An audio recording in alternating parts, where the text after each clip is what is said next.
Welcome to Sports Talk with Steve Jones, the daily talk show with the voice of Penn State football and men's basketball. You never know what special guest may stop on by any given day. Now here's the man of the hour, Mr. Steve Jones. All right, great to have you with us on the show today. Episode 400, by the way. Fun fact. Is it really? Episode, per the title, it is episode 400. There's been more than that, but in terms of our naming scheme, 400 episodes. Naming scheme? Yes. 400 of it actually this entire existing show's on a this channel. scheme. What are you talking about? Come on. Come on. God, give me that. God, I mean, we got a morning show. It's a fraud. So why not? Roasting me before we even get into everything. So we'll get to the naming rights in a moment because, as you know, one thing I feel is very important. You never let accomplishments, I don't want them lost in the shuffle. Yes. Okay? We're like, oh, and by the way. Mm-hmm. So let's recognize, first of all, the Penn State wrestling team winning the Big Ten championship, getting 5 individual champions and a runner-up.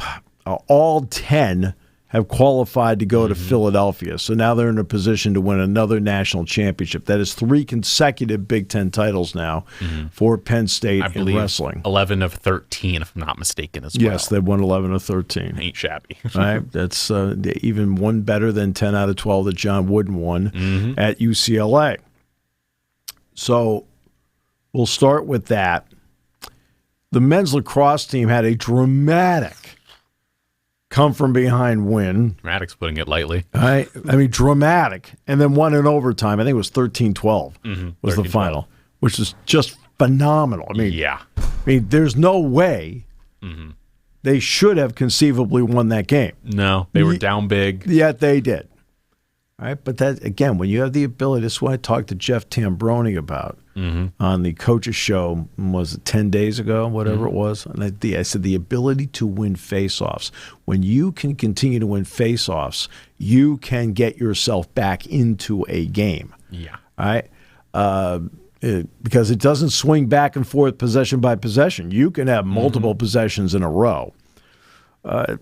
Baseball. Okay? They scored a boatload of runs. Enough to sink a battleship at this point.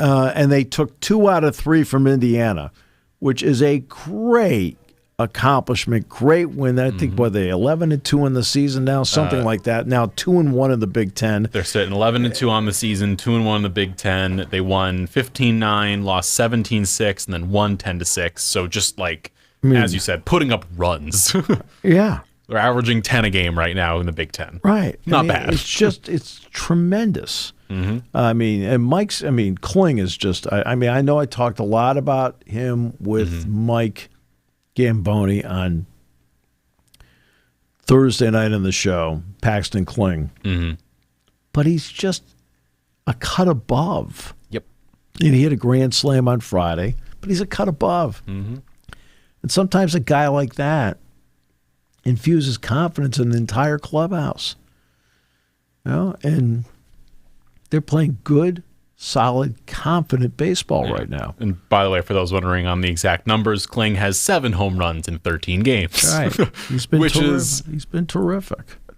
I'm not good at math, Steve. That's not bad. It's pretty good. The women's ice hockey team winning the AHA championship. Tremendous.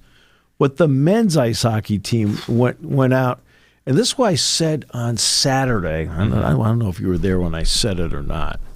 I think it was at breakfast, and we were talking about how the hockey team won on that incredible, we'll discuss Weebush in a second. Goal by Weebush that completed the hat trick, and they won the doggone thing in overtime.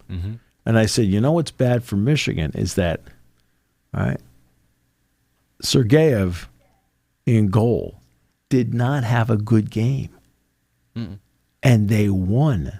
I said, they can't count on him having another game. I said, because that's not the kind of goal he is. And they won 5-2. Yep. They won 5-2. So they're in. Pair-wise, they jumped a lot of people. They're in. The semifinal result does not matter with Ohio State. They're in the NCAA. Well, that was the thing. They were sitting there going into this matchup with Michigan. They were below Michigan. They were below them, and they were on the bubble. They were 14. They were 14. They were on the Michigan bubble. was 11. Yes. And the thought was if Penn State can win the series, they win a game, they kind of boo themselves to 80% they're going to get in. Right. And sweeping Michigan the way they did. Well, not only that, but they're 2 road wins. Two road wins. That's more juice. It now puts them 3-3 on the series against Michigan anyway. And I want to shout out someone who I know you love as much as I do, Brian Tripp. His call was all over social media. People were clipping it, putting it up. It should be. Because it was awesome of Weebush's goal. Because I know I was watching it. We were on the way back from dinner, I believe, Friday night. In Wisconsin, and I saw the goal and was like, that shouldn't be how a stick and arms move. No. To do what he did. And behind the back, between the legs, just no words. No words to describe it. And now Brian Tripp gets to have more fun as he continues to call on his Penn State team throughout the rest of the season. They rocked it against Michigan. And, I mean, it was just an incredible weekend of Penn State sports. We haven't even gotten to basketball. Knocking off Wisconsin. That happened too. Right. And then I was saving that one for last, was what happened with the men's basketball team. You know, they ended up closing out this season with three out of 5. They won 3 of their last 5 games. And the 2 losses were by a whopping total of, as we know, of 9 points, the story of the season. Look, they're down 13 points twice in the first half. Right? And then all of a sudden, defensively, they played really well. I mean, really well. They held Wisconsin only 36% from the field. And remember, that means they probably shot in the high 20s after the hot start they had. I don't think they missed a shot in the first 5 minutes. They made their first 4 threes and then went 6 for their last 27 from 3. And played a beautiful game. There was a streak of 3 consecutive possessions where Ace Baldwin had steals. He had 9 assists in the game. Zach Hicks played a really terrific, steady game. They couldn't handle Yannick Conan Niederhauser. And remember, Wisconsin, as we pointed out last week on episode 399, they don't have shot blockers. No. They have height, Nolan Winter, Stephen Crowell. You're talking about 2 7-footers, but they're not shot blockers. In fact, Yannick has more shot blocks this season than Wisconsin as a team does. I think Yannick affected more shots in this game than any stat you could ever put up there. And there was multiple shots where Tanji got to the lane, went to put it up, and had to put it off the top of the backboard because he couldn't get it anywhere else without Yannick swatting it into the 10th row. When Blackwell hit a 3 from the corner, and Blackwell's an okay 3-point shooter at best, he's 32%, but he's a good player. As you know, I like Blackwell a lot. I liked him a lot last year when he was a true freshman. I think he's even better now. He had 19 in the game. He hit a 3 in the corner that's not normally a shot, and the place is going crazy. It was 3:43 to go in the game. Yeah. That's the last basket Wisconsin scored. Yeah. They never hit another shot the rest of the game. Penn State, which has been a terrific free throw shooting team, especially in these close games, they just don't get to the line. No. This is the point I made a couple of weeks ago. I said, people don't realize at that point they were 84% at the free throw line in the last 4 minutes of close games. The problem is, at that point, they only had 44 attempts in the season. Which is a problem. That's a big problem. They're not getting to the line. And it's not like And part of that is them. Part of that was them. Yeah. And part of that is they didn't get benefits of a couple of calls. There's no getting around it. I mean, Nick Kern, Danny Wolf, I mean, really, no autopsy, no foul. It's like, come on. And in this game, the last 4 minutes, Penn State was 8 of 11 at the free throw line. 8 of 11. DeMarco Dunn had 25. He was 10 of 12. Did he put a foot wrong in this game? I don't think he did. I think Defensively, he was great. He played a beautiful game. All of it. Him, Nick Kern Jr. was defensively, he just stood up to whoever was driving at him. Really and just good. said no. Really good. That Freddie DeLeon played well. They all played well in the game. And that was just, it was impressive to watch because that is how we know they can play. We haven't seen it enough. That's the problem. They've fought. Like, Michigan's going to be interesting, and I know I'm going to get to the field naming thing in a moment. Okay? Well, yeah. All right, but I don't want to leave like other things like and just backhand it and move on. Michigan's going to be interesting in the NCAA tournament because they've won 11 games by 4 points or less. Oh, goody. That's great, right? I'd love to be in that spot because that means you got 11 wins opposed to Penn State and their record in games decided by 5 or less. All right? So, yes. But if you notice, when Michigan's been losing down the stretch, they've been losing down the stretch. I mean, they have been backhanded left and right. They got assaulted in East Lansing on Sunday. I mean, just absolutely did. But when they've been losing down the stretch. I mean, they went to Purdue before they played Penn State. They got crushed. Yep. Right? I mean, they're a really interesting team because Golden and Wolf both played well yesterday. Yeah. And I'm watching the rest of the guys, Burnett, Donaldson, and so forth. Right? And the Ohio State transfer, whatever. He didn't score a point yesterday, so it's kind of hard to remember his name. Roddy Gale Jr. Right? They're not doing anything for them. No. Like, they're doing nothing. Right? Donaldson's the one that actually won the Penn State game. Yeah. Right? They, by the way, have lost 3 straight games. They lost to Illinois by 20, Maryland by 6, and then Michigan State by 17. Right. I mean, okay. Penn State lost 4 games the entire season when, like, you looked around and go, they're not in it. They're done. What cooked Penn State, in my opinion, in all this, I'm going to pick 3 games. Michigan. Yep. On the road. Yep. You're up and winning with 90 seconds to go. In fact, had it but 2 minutes ago, you're up by 5. Yeah. Okay. That's 1. The other 2 are Oregon and Washington, 2 of the newbies here. Yeah. You don't have ace, but you're winning. You squandered your last 5 possessions because you didn't play team basketball. You had like a little hero ball in there. And the Washington game, I'm sorry, Washington, look, I watched them play Oregon yesterday. They fought their guts out yesterday. The game went to overtime, the whole thing. Right? So it's not like Washington doesn't have talent, especially the big guy. Yeah. Okay, Kepnang, right, who had missed a good chunk of the season, came back and played well here. But that's a game Penn State should have won. They lost by 2. Right, those are the 3 games I look at. You win those 3 games, guess what? You're in the conversation of like buys, last 4 in, last 4 out, next 4 out, whatever, first 4 out, whatever. They're in the Big Ten tournament, firstly, and in the Big Ten tournament, they truthfully could go on a run. I don't think there's any team in the Big Ten they couldn't beat. Right. Like you saw it yesterday. And by the way, that was Sunday or Saturday. That, by the way, that was without, as we've said all season, Puff Johnson for half a season, and then Eli Rice as well. They're missing 2 of the players that were going to play a big role, and especially Puff, who like is just as good as they get. And it was a smart player. Yeah. I mean, it's hard to lose a smart player because he got hurt in the first couple of minutes of the Michigan State game. It was when the first 5 minutes he got hurt. So essentially, he missed the last 14 games of the season. And if you have him, if you have Eli Rice for the season, right, who knows how many of those single-digit losses turn into wins. Right. And then all of a sudden, you make it to the Big Ten tournament, you win a couple games, you find your way into the NCAAs. And if I was literally anybody, I don't want to face them because, as we saw against Wisconsin, Ace Baldwin can pick anybody's pocket at any given moment. And there's nothing more terrifying for a big man. I think it was Crowell or Winter. It was one of the 2 of them. Got the ball on the near baseline to us, get it. Ace comes behind on the second steal and just grabs it and runs. And the big man looked like, where did he come from? Like, that's terrifying, is just not knowing where the boogeyman is at all times. Right. So. Okay, so.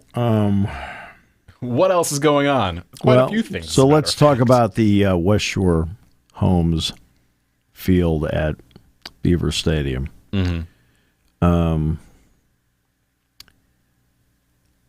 The vote took place already today. The vote was 22-8 in favor of. And it was, I did not listen to the meeting because I had other work to do. Yes.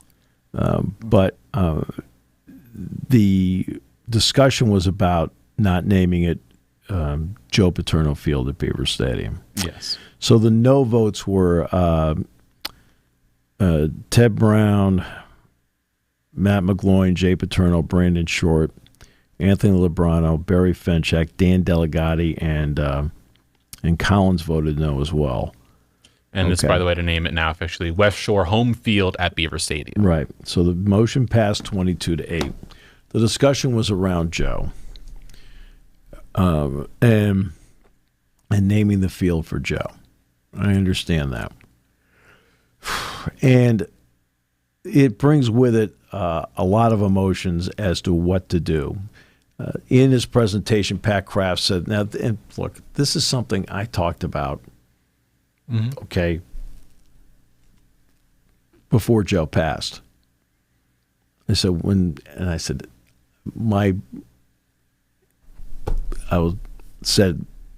they said, how should we honor him, whatever. I said, in the museum, I said, you should recreate his office in the museum and keep all the stuff and put it there. This is before anything ever happened, anything. So I made this suggestion, I don't know how many years ago, 15 years ago, maybe 20 years ago, 15, no, it wasn't 20 years ago. It was like 15 to 18 years ago. And the reason why was I'd gone to a Packers game with Tampa Bay at Lambeau Field. And I went to the Packers Museum. They had Lombardi's office set up. And I thought, well, that's really cool. Wow, they could do that with Joe. Because, I've been in there a billion times, right? And so that was brought up by Pat Kraft today. And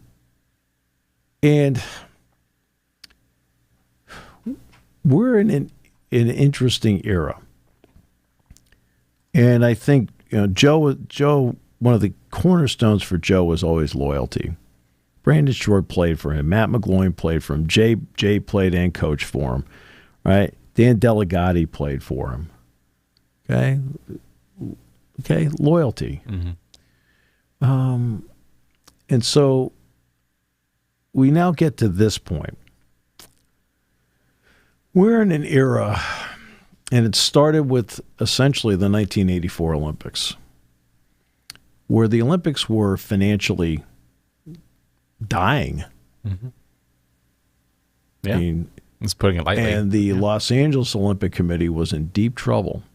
So I know I'm going back 41 years now, but Peter Ubroth stepped in and said, "Look, we need corporate money to keep this going. If we don't get corporate money, we're just going to fade away." Well, they told him, well, I don't know if we can do this, blah, blah, blah. Well, now they're doing it, and of course you see that they have the ability as an Olympic committee to thrive. I don't know how much it helps cities. Ohio State used to play in St. John Arena. They now play in Value City Arena. Brand new. It's a different arena. Okay. Safe Light now sponsors their field. Okay. But everybody still calls it the Horseshoe. Alaska Airlines has the naming rights for both the basketball court and the football stadium at the University of Washington. Alaska Airlines, I think, also has the field at the Coliseum in Los Angeles. This has been a trend all over the country as to corporate naming rights, because that's how you're able to get the money in an era where you're going to need the money, right? And in an era where you're going to need the money, because starting with July 1, everything's not going up $20.5 million. Everything's going up about $29 million. Why? Because of the $20.5 million you have to pay two players and the other $8 million plus, which will go to the extra scholarships for the players. So they have this 15-year deal worth $50 million, 2 checks a year. Okay. I think a portion of the deal is front loaded, which then helps out, especially with a $750 million stadium renovation. It's the second largest gift that athletics has ever received. Okay. Pagul was a different discussion. Pretty big. Okay. And the question would be, can you get that same kind of money and name it after Joe? Right? And again, I'm talking about the era that we're in right now, which is just completely different. I think Pilot, Tennessee. I had already brought it up. As of 8 months ago, Pilot and Tennessee agreed on a deal to make Neyland Stadium and also their baseball stadium, I believe, Shields-Watkins Field, are turned into the Pilot Field at Stadium. And that's the issue. Who's Neyland Stadium named after? Bob Neyland. Okay. Yeah. Okay. I mean, that's, and so it's the naming rights part. And that was the argument today at the Board of Trustees meeting about honoring the legacy of Joe and Sue Paterno. There is a point where it is important to recognize that when it comes to state law and when it comes to company policy, Joe Paterno followed both to a T. Okay? He did exactly what the state law mandates you have to do. He did exactly what, right? And people say, well, he should have done more. You know, he's not Gibbs on NCIS. He's a football coach. It's like I said to somebody from NBC, it was Bob Costas. I said, well, you're Bob Costas. What if it came to you? I mean, what does HR say you have to do? He said, well, we'd have to pass it on. No, you're Bob Costas. Why don't you go take care of it? He didn't have an answer. He says he's in the same spot. The absurdity is the narrative. And you actually have people who believe the narrative about one of the more honest and decent men I have ever met in my lifetime. And the argument over how they should have handled a retired employee. So now this has come up over and over again. The vote has been taken. What's done is done. West Shore Homes, which has been a great partner for Penn State, will get the naming rights on the field. I don't want to take away from them at all because they're the ones putting the company investment in it, and it's a good deal. As for Joe, they talked about the office and the museum. That's great, right? Within the stadium, you have up on the wall of the luxury suites all the championship or undefeated seasons that are up there. I'm going to assume 2024 is going to go up there because they made the college football playoff. I mean, it should, right? But I also would put up in the corner in an area, okay? So like, because you don't want to, because you've got all the years up there. So now you need to like pick out an area that is separate from a year. That's why you need to separate it.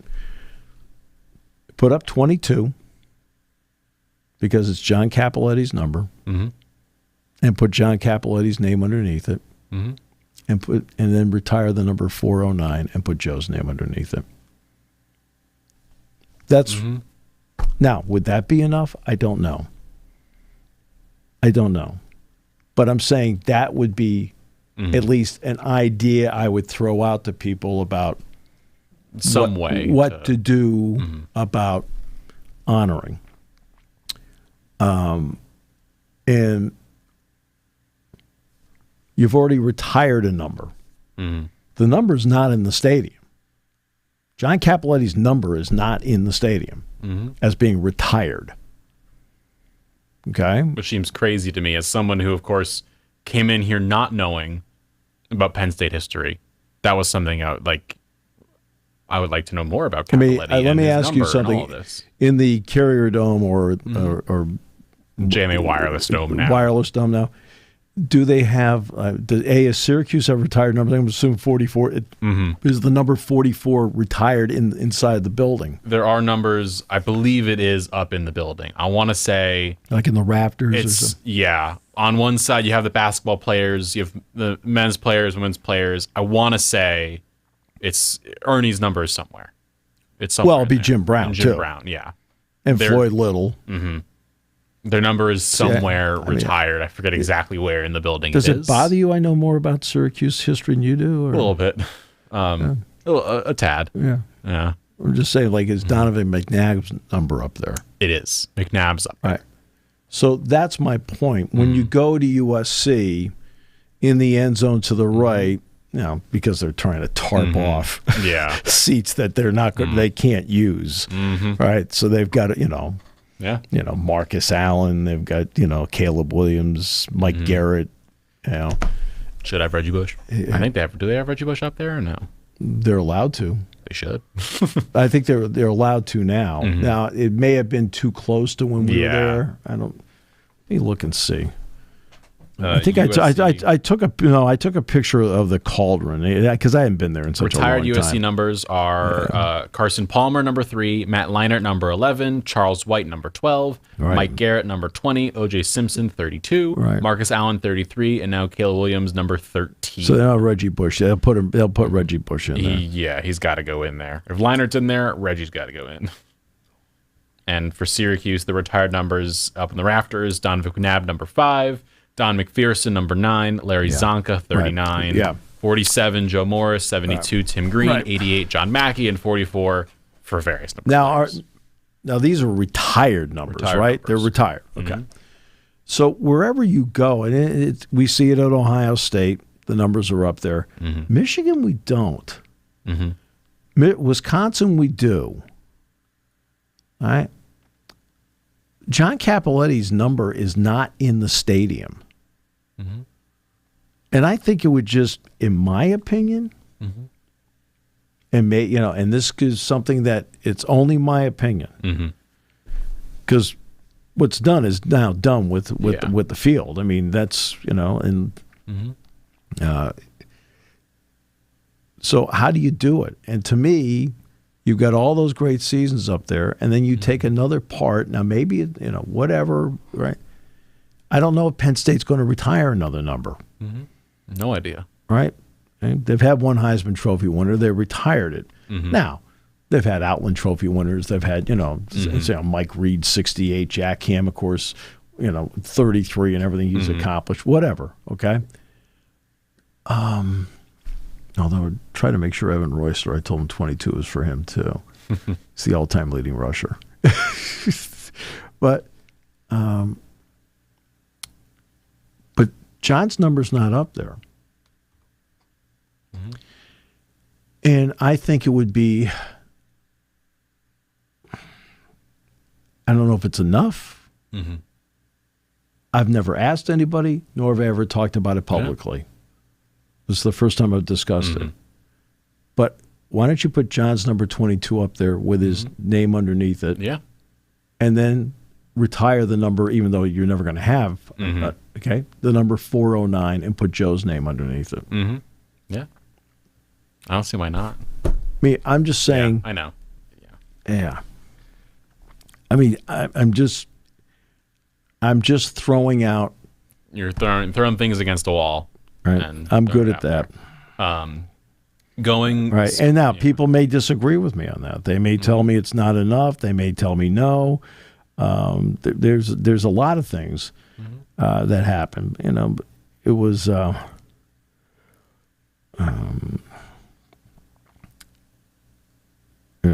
think that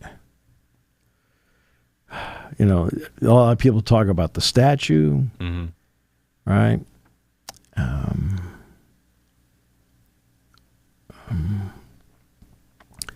And what to do with that. Yeah. I mean, I don't know what they're going to do with the All Sports Museum.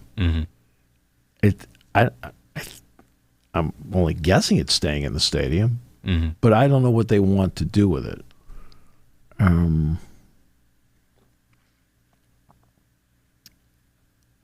So there's always been that discussion. Where is it?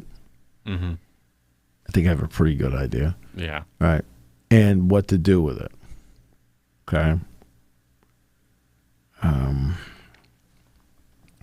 And that's just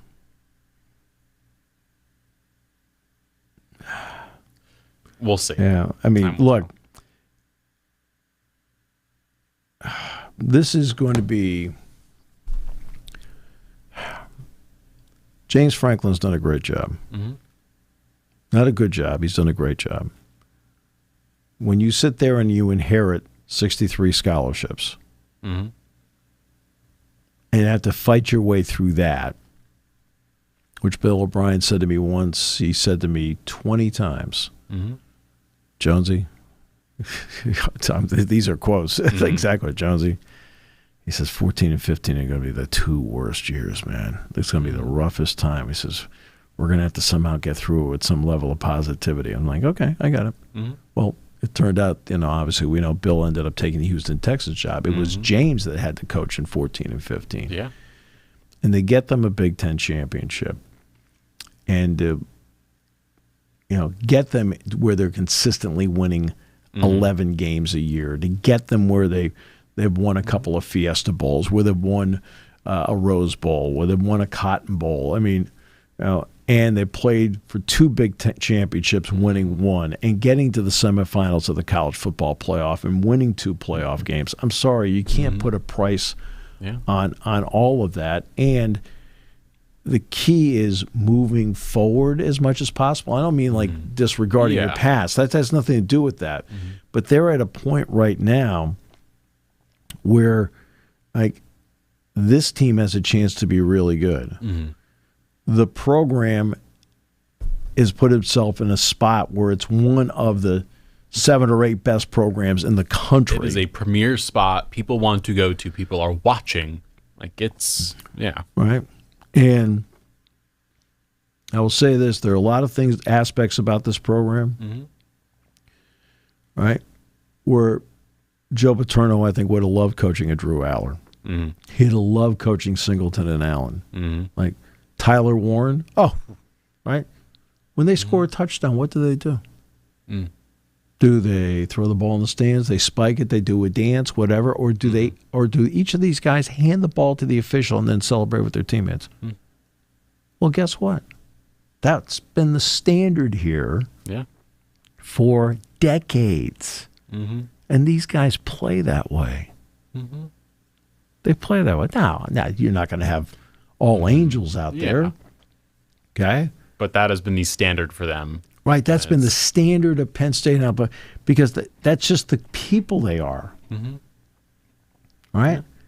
And that's important.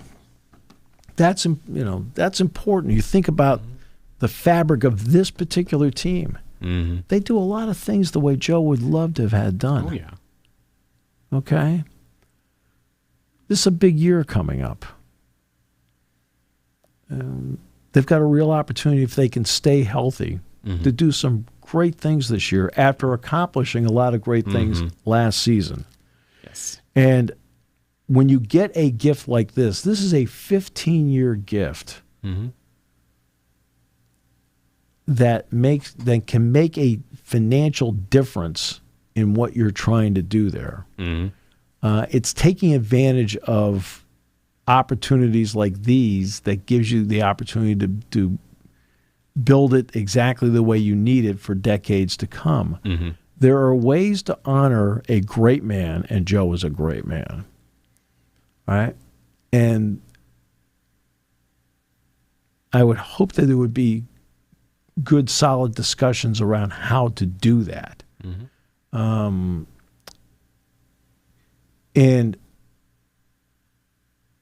I think you can. Now, Like, for example, the recreation of The Office is a great thing in the museum. That's great. I think that's a great idea. Now, I know that, it was like there's not a lot of interest in I think I've never talked with Sue about this. And it's not like I haven't talked. I mean, I talked to Sue about a lot of things, but I've never talked to her about this. And I've never talked to her about a way to honor him, right? I feel like I honor him because I treat him like the legend and icon I think he is and what he meant to the sport. And what the understanding is, I don't think he did a single thing wrong. Sorry. It's like, hey, and for all of you out there that want to debate me about that, when you had conversations with him after all this happened, what did he tell you? Oh, wait, you didn't? I did. Okay? I did on a couple of occasions. Okay? And I'm not going to get into what we talked about. Okay? That was between Joe and me. And, but his knowledge of what went on? Didn't know. None of us knew. Okay? And now, this comes up, and I knew this was going to be something that would be discussed a lot about what to do. In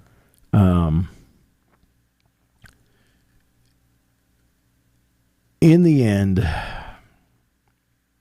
there's got to be a way to do this. And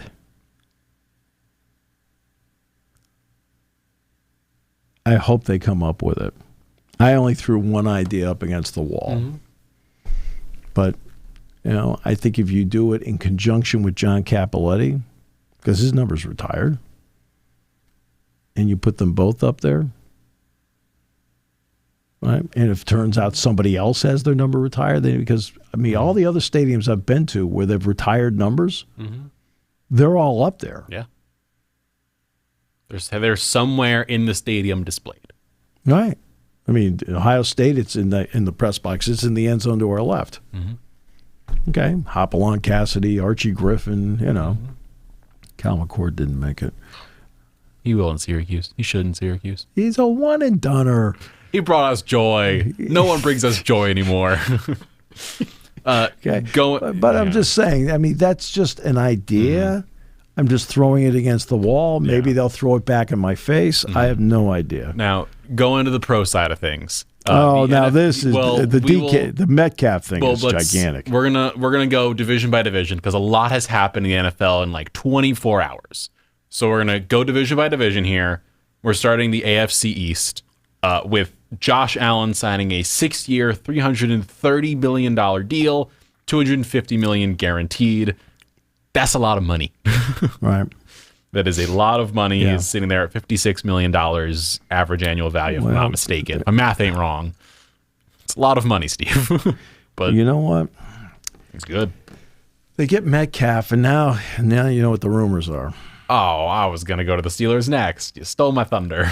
But it's Aaron Rodgers. Yes, Aaron Rodgers is the rumor for the Steelers at quarterback. The question would be, for me, it's not about him in terms of throwing the ball. When he'll move, his movement will be a little bit better now because he'll be 2 years removed from an Achilles. Okay, that'll help. What derails it a bit is he's 41? He's in his 40s. Right. Okay. You have to have an offensive line that can protect him. I felt the protection for Russell Wilson was last year. Not lousy. Yeah, it was average. But not great either. It was Justin Fields, with all due respect, is not good enough. Yeah. It's just not. He can run well. There are certain throws he can make very well. But the problem is I don't think he sees the field well enough. And he can't make every kind of throw. Yes. Right? Everything he throws is on this. This is what I always said about Will Levis. When Will Levis was no offense, but As I explained on some draft shows a couple of years ago, I said, well, look, I probably saw him throw over 10,000 passes in the 3 years here. I said, I can tell you what he can do. Beautiful arm, great release, has one speed. Fastball. Right? But he doesn't put the ball over anybody. He doesn't know how to, like, pull the string on it. Right? Well, that's Justin Fields. He doesn't really know how to pull the string on it. Caleb Williams kind of has the same problem. And you're going to have Metcalf, and they're going to, and I guess they extended Pickens, right? They're going to. They're going to extend Pickens. So far the only deals reported is that they brought in DK Metcalf, of course, for a second-round pick, and they also got Donald Parham back at tight end. But as of now, they have not extended Pickens. A lot of deals we'll get to, by the way, in the NFL. But those are the two as of this moment for the Steelers that have occurred. But the DK one was big because he also signed a 4-year, $132 million extension, meaning he's now there for 5 years, $150, so about $30 million per year. His deal is $33 million, but we're gonna just make it $150 for sanity's sake. Right. So he's now there. He's their number one receiver. He is a legitimate receiver. Metcalf's a major league player. Yes. I like him a lot, and he's not a nonsense guy. No. I mean, the problem with Pickens is he's got great talent, but he's got to reel it in. Okay, you can't be getting into it with DBs. You can't be getting into it with fans, and you've got to be more consistent. Okay, your level of play has to match your vitriol. Yeah. Okay, when your level of play doesn't match it. I mean, they're playing the last home game. He's getting booed left and right. Why? He had 4 drops in the game. Well, don't tell me you're just the greatest thing going and whatever, and we don't understand you. I understand it. I see the ball sitting on the ground. Right? I got it over here. Ball, ground, not in your hands. You're not wrong. Okay? And that's the problem that they have. I give them a lot of credit. This is a big trade to make. This isn't something you just do on a whim. You do this because you mean it and you want to go try and win. Because you don't go get DK Metcalf if you're rebuilding. And people thought they might do a little bit. Right. But you don't do that. You go and get him because you want to win. You don't pay a receiver $30 million a year for nothing. Right. So he is now there with the Steelers. Other deals around the NFL, of course, the Josh Allen deal. The Bills also re-signed Khalil Shakir and Gregory Rousseau to major money. Harold Landry went from Tennessee to New England. He got released by Tennessee, by the way, freeing up a space on the defensive line. I don't know who's in the draft at number 1, who could be there, who could take Harold Landry's space. Well, I did a long interview with the Cleveland guys on Thursday. Yes. And they re-signed Myles Garrett, but their questioning was not about replacing Myles Garrett. It was adding with him. It was adding to Myles Garrett because the guy, the 2 talk show hosts I discussed this with, I think it's the Browns flagship station, right, were adamant about keeping him. Now, at this point, there was still this there, and they're not talking, blah, blah. And then the very next day, and all of a sudden, $40 million a year. Then the next day, they re-signed Garrett. Okay. But they were talking about in addition to, because they asked me about the quarterbacks. Yeah. And I said, look, I'll be honest with you. I said, I think that Sanders and Ward are really good. I said, Carter has a chance to be great.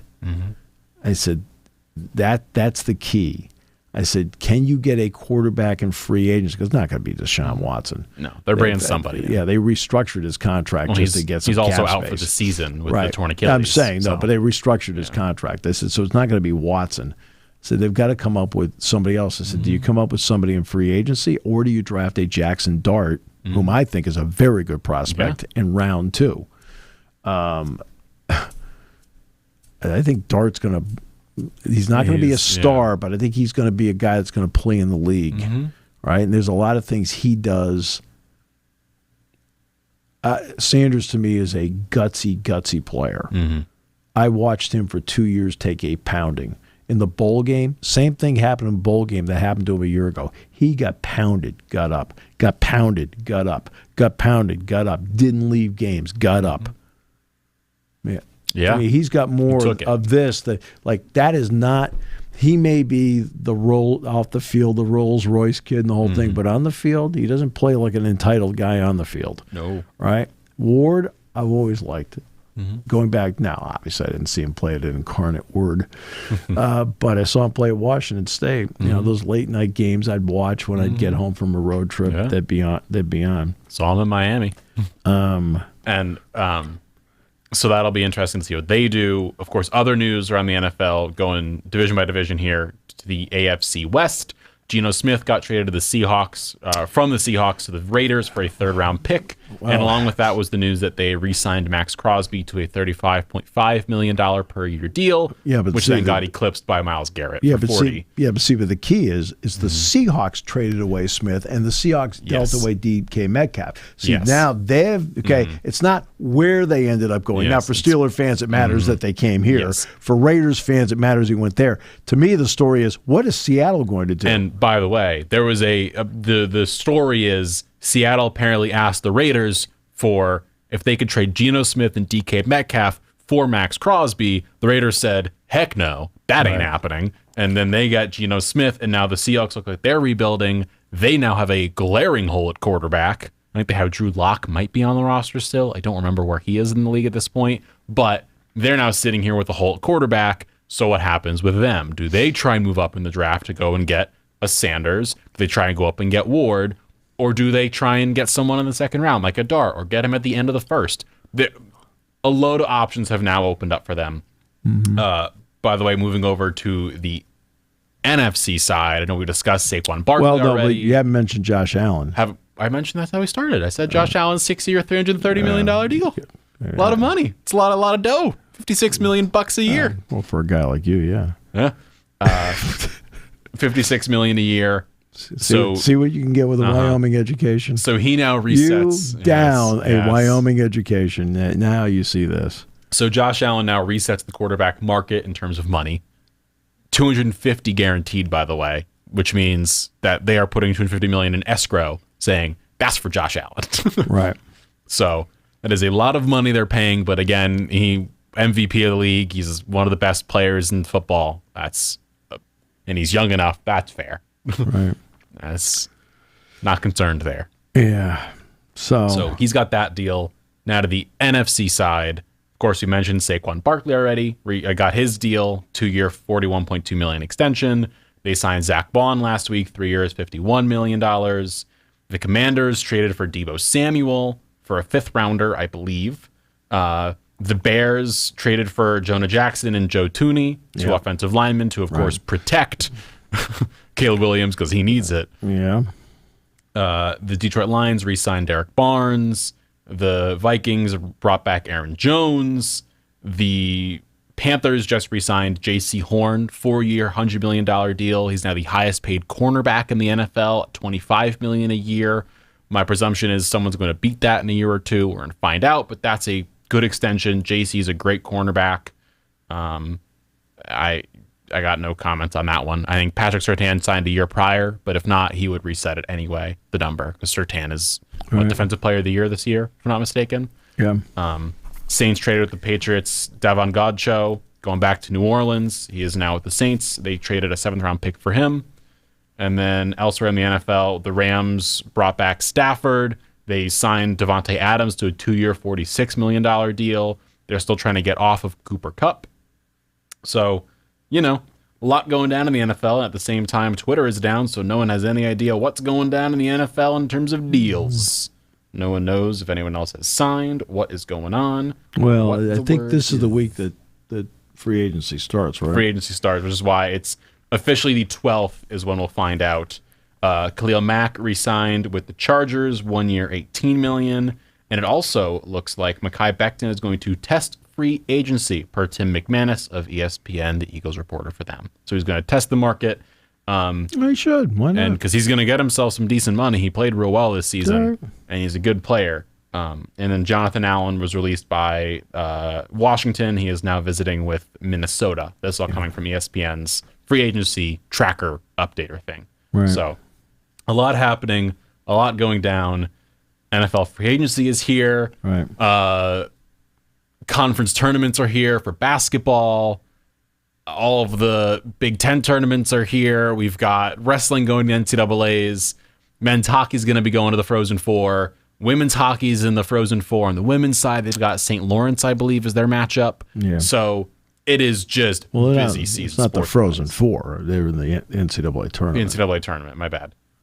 Frozen Four means there's 4 left. 4 left. My bad. And by the way, why it's called the Frozen Four. I know. It's like it's the number. It's not like I hit the shot wayward 4. Ow. And then the last news, by the way, which is gonna hurt me a lot, is the rumor on the street is Garrett Cole is going to have Tommy John surgery. So there goes the season. Yeah, well. Yeah, I don't know if it's true or not. Yeah, he had imaging on his right elbow done, and the rumor all over is that it is going to be Tommy John for him. So that will just about explode the Yankees season because, I mean, he's one of the best pitchers in baseball. You know, the Athletic wrote a great article, and it's not about Garrett Cole, it's about Paul Skeens. And it was a great article. They said, imagine the Kansas City Chiefs, while Patrick Mahomes is on a rookie contract, squandered all that time and didn't build a team around him. Mm-hmm. And what would have happened to his career and what would have happened to the Chiefs. Oh, boy. And the idea was Skeens is on a rookie contract. Oh, by the way, they have control of him for, I think, the next 5 years, they have I control believe. for the next 5 because baseball's weird. Right. Well, that's because, but they have control of him in the next 5 years on a rookie contract. I mean, why is Garrett Cole at the tail end of his career making so much money? Because when he was at the Pirates, my understanding is his last Pirates contract is, and if somebody, please correct me if I'm wrong about this, was $700,000. Give me 1 minute to try and pull it up. But I think Baseball Reference would have it. They usually have the salaries. That's where we're going. Right. Scrolling down. But his last Pirates contract was like $700,000. And it wasn't like he was with the Pirates for a year and a half. His last Pirate contract was it was 500, 3.7 million. So it got escalated at that point, $3.7 million when in 2017. And they got rid of him. And they got rid of him to Houston for 2 years. Well, yeah. Well, I mean, he left for Houston. 2 years, he made about $20 million. And then the Yankees, $36 a year. Right. I'm sorry. And Cole, by the way, was during their playoff years. Mm-hmm. I mean, he was the starter, and he started against the Cardinals in the playoffs. Mm-hmm. And they've got this, what looks to be a generational pitching talent. I mean, we've seen him now for 2/3 of a season. He seems to have everything you could ask for, and a lot of maturity. Mm-hmm. He's not a young guy because he went through college. So was he 24 now? 23, 24? I believe he's 24. Right? I believe he is 22. He was born in 2002. 22. So he's younger than I am. That hurts. So he's going to be 23 this year. He's going to be 23 this season. Yes. Right. And they're wasting him. Mm-hmm. And as we've discussed, he's coming in with an arm that is in better shape than most pitchers are because he didn't start pitching until later in his college career. Yeah. As for the Cole thing, we're seeing this over and over again because all these guys are asked to do now is rear back and throw as hard as they can. They're asked to throw 100 miles an hour like DeGrom and then rip their arm out. I mean, I would like to know what the secret was, and I don't think it takes much to find out. Mm-hmm.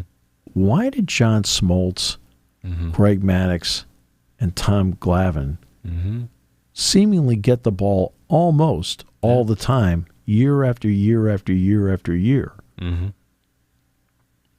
I mean, I'd like to know. Go back 10 years to the pitchers that were back literally a decade ago, to even the Clayton Kershaws of the world, to CC Sabathia, to these guys who are sitting here, and Verlander. Verlander's 40. I know. Like, the almost exponential rise in elbow and shoulder problems for pitchers is just exploding because their arms are exploding, because they're doing all of these things with spin rate, and they're trying to figure out these different pitches and these grips, and they're asked to chuck 100 miles an hour. And like, I remember watching the Mike Musinas of the world when I was a kid, and Moose would throw 92, 93. Wasn't the fastest pitch, but my God, was he good, and you couldn't hit it.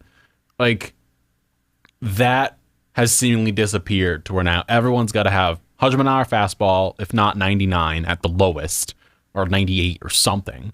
And then they got to have a ridiculous curveball or something that is, Skeens' place, it's a splinker. Like, they've got to have these pitches that are tearing up their arms. Yeah. And yeah, Cole's 34. He's still in the prime of his career, but he's getting towards the back half of it. Right. Sure. Whatever. That's okay. But we're seeing it with so many young guys, where all the Braves pitchers in the past few years have torn up their arms. The Striders of the world just like tearing it up. And all of a sudden, Tommy John, like a week and a half later, and Tommy John isn't an injury you can just come back from easily. That's not like everybody. Like, I've heard people say, for young kids, let's get it done early in your life. Like, excuse me, I've talked to doctors about this, like that do surgeries such as these for a living, and they said it's invasive surgery. Yeah. Okay. You have to be cut. Okay. Yes. No surgery is minor surgery. There's no such thing. Right. I mean, there's certain things that are non-invasive. Yeah. Okay. Well, wisdom teeth. This isn't it. Whatever. Yeah. This is not going into somebody's body is not a minor thing. You just be like, oh, whatever. That's not a good thing to do. That means there's a problem. So there's a lot happening, is what we're saying. And by the way, the West Shore home field deal, by the way, is at the moment the largest in college football. Yes, 50 just so everybody knows. So, you know what? You know, it's important to always honor your past. It's also important not to take your eye off the ball of the future. Yeah. Right? You can do both. And at some point, I hope that when it's done in such a way where maybe everybody's not completely happy with it, but they're like going, yeah, okay. Yeah. That's what I'm hoping for. And we'll discuss. And again, I've never talked about this with Sue or Jay or Scotty or Diana or Mary Kay or David. I haven't talked to those six at all about this because, to me, it's always been up to them. If they wanted to bring up something, then I'll talk to them about it. Right? But I have nothing but the greatest love, respect, and admiration for the entire family, and most especially, of course, Joe and Sue. Yeah. And we'll talk more things about Penn State sports and what goes on in the NFL with free agency coming up officially on Wednesday as things get rolling through the week. Yeah. Thank you for listening to Sports Talk with Steve Jones, a 7 Mountain Media production. Come back at 11 every weekday for analysis of the latest happening in the sports landscape. From college football to European soccer, Steve and Kyle cover it all on Sports Talk with Steve Jones.